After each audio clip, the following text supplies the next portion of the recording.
YouTube, what's good with y'all? It's your boy Go Mill. We back. Top 10 is finally here. Top 10 video is finally here. The top 10 albums of 2022. Now, I want to make something clear right now. This top 10 albums, this is not going to be an underground top 10. This is not going to be a mainstream top 10 who has the best albums of whichever of those two. This is going to be an integration of my personal favorite albums. 10 albums that I think are potentially the best that have came out, in my opinion, throughout this year. So yes, there's going to be a lot of integration on mainstream and underground throughout this list. It might throw people off a bit. There are going to be albums in here that are going to make people scratch their heads. I'm going to just throw that out there right now. So hey, grab your snacks, be prepared. It's time to lock in. Let's get into it. But before we get started, make sure y'all like, comment, subscribe. Do that for me, please. Hit that post notification bell. We better start back being consistent. Promise you. Let's get into it. Coming in at the number 10 spot, we got Flawless Like Me by Lucky. Now, Flawless Like Me is an essentially important project of Lucky's career. Let me explain why. Now, many Lucky fans that have listened to him back in the day, they may choose some of his older music to go into like probably his best work. But this album is important because it's essentially the album that has transcended him into the mainstream. With this album selling 22K first week, Lucky is finally, I wouldn't say out of a hole, but now he's finally getting the recognition that he deserves, and he's finally getting noticed by big time artists such as Drake, but he's just been getting love all around, and you just love to see it. He got the Future feature on this album that he's always wanted, with Future being his pretty much idol in the rap game. So big ups to Lucky. He's pretty much just getting started. FLM, number 10 spot. Let's go on to the next one. Coming in at the number 9 spot, we got EA Monster by Young Nudy. I find myself listening to more Young Nudy probably each year, because he just catches, ever since he's dropped that album, ever since Nudy has dropped the album anyways, in which I think is his best work, I feel like I've just been locked in to tune in into whatever he drops, because his music essentially just becomes an earworm for me. So yeah, Nudy just gets more catchy and more catchy each year for me.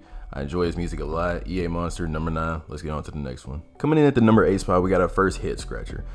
We got Crash by Charlie XCX. Now, Charlie XCX is probably my favorite female artist. And the reason she's my favorite female artist because she essentially does something different than what other pop artists and other female artists do. I enjoy her music a lot because she's very interesting with her beat selection. She incorporates a lot of hyperpop sounds, a lot of glitch sounds that you would hear in like a song from like 100 Gex or like just any other random artist that you would see do the hyperpop sound. So yeah, and it's just not the fact that she's like even like the best singer or anything. She just knows how to make a catchy song, and I really like that. She has very good structure on her albums, knows how to layer songs, transition well. She's probably, I would say, my favorite female artist right now. Coming in at the number 7 spot, we got It's Almost Dry by Pusha T. Now, I feel like Pusha T had the sleeper album of this year. I hear nobody talking about it. Absolutely nobody. Pusha T said in the song, Grammy Awards is the only way you can rob me, and I just find it like funny how he's now nominated for a Grammy for this album. And I feel like he deserves it. Nobody really gives Pusha that love he deserves, and people only really bring him up just because of that Drake beef in which he bodied him in. But I feel like Pusha, he has the sleeper album of this year. More people need to give this album recognition. It's a really good album. It's not that long. It's around 12, 13 songs, I believe. It's not that long. It's a pretty good album. Please go give it a listen. Coming in at the number 6 spot, we got Too Alive by Yeat. Now, I'm not gonna lie to you, Yeat was my most streamed artist of the year. I had around, I wanna say 3,000 minutes of Yeat. So yeah, I've been bumping a lot of Yeat, especially this album right here.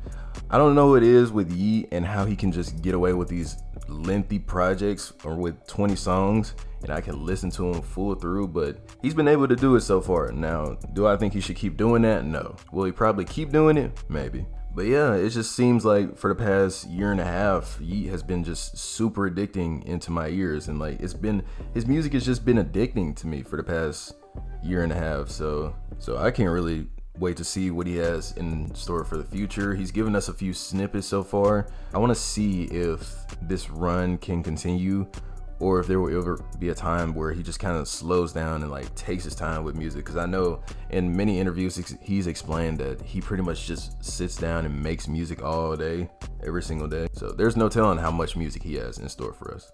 Coming in at the 5th spot, we're going into the top 5 now. We got Mr. Morale and the Big Steppers by Kendrick. Kendrick took essentially a very long break from music before coming back and just randomly dropping this album. This album is really good. I feel like Kendrick pretty much just has no blemishes in his discography. And as a Kendrick fan, it makes me happy to see that he's back and he's making music still, and that hopefully he isn't done with music. He's not retired or anything. So it just makes me happy to see that he's back with another album. Now, this obviously isn't the best Kendrick Lamar album in his discography, To Pimp a Butterfly. But it's still a great album, I would say. It's still a really good album. You know, Kendrick isn't really gonna disappoint. I think we all have that figured out. Coming in at the number 4 spot, we got Sick by Earl Sweatshirt. Now, I'm not gonna lie to you. This is my first listen to a Earl Sweatshirt album, and I can say I was impressed. I was very impressed. I like when artists just like compact their albums into a good 10 to 13 song collection. I just feel like the music just turns out better. I feel like it turns out way better when artists do that. And that's another artist doing that with this album.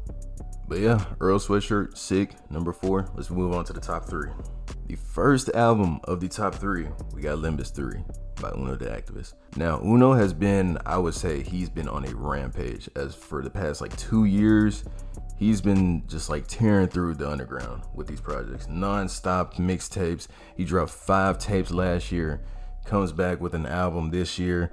He hasn't taken a break. And he's been on a consistent tear, as none of these projects have really been just very lackluster. I feel like all of them, every single one of them, have hit. Uno has really dug into the more rage sound, in which I know some people are probably tired of the rage sound, but I feel like he complements it and makes it just a lot better, and he's making it his own thing now. And this project is lengthy, around 20 tracks, but I promise if you give this album to anybody, they're going to find a song that they like on this album.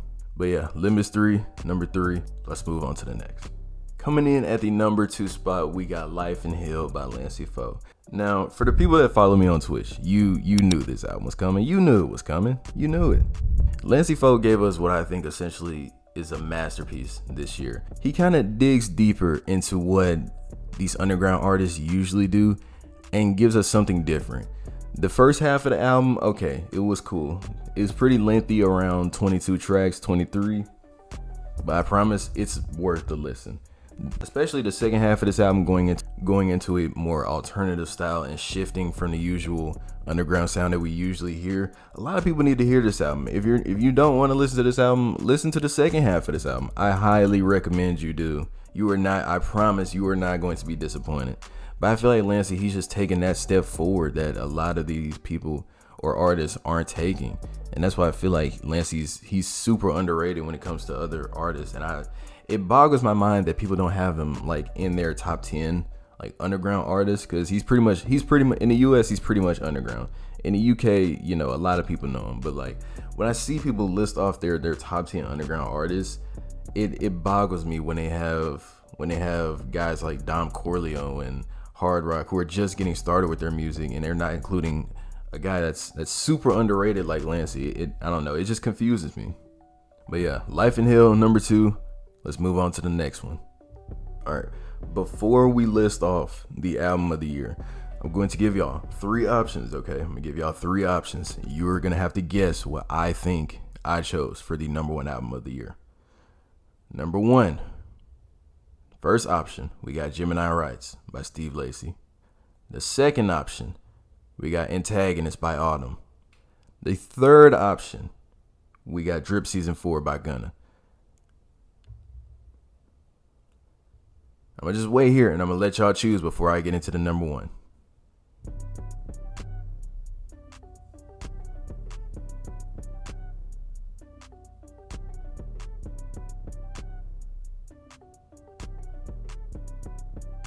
All right, if you chose the first option, you are correct. Gemini Rights by Steve Lacy, the album of the year, my number 1 album of the year. This album, front to back, is almost, I want to say it's almost flawless.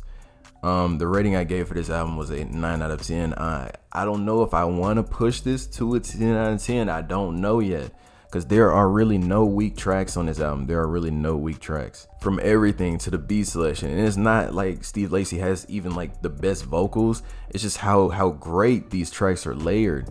Great production as well. It's just an all-around just great album. And if you have not listened to that album, I do not know what to tell you. I recommend you listen to the album front to back. No weak tracks at all. But yeah, that is my #1 album. That is my album of the year, Gemini Rights by Steve Lacy. What do you guys think of this top 10? I know it took me a while to finally drop this. It's finally here. Make sure you like, comment, subscribe.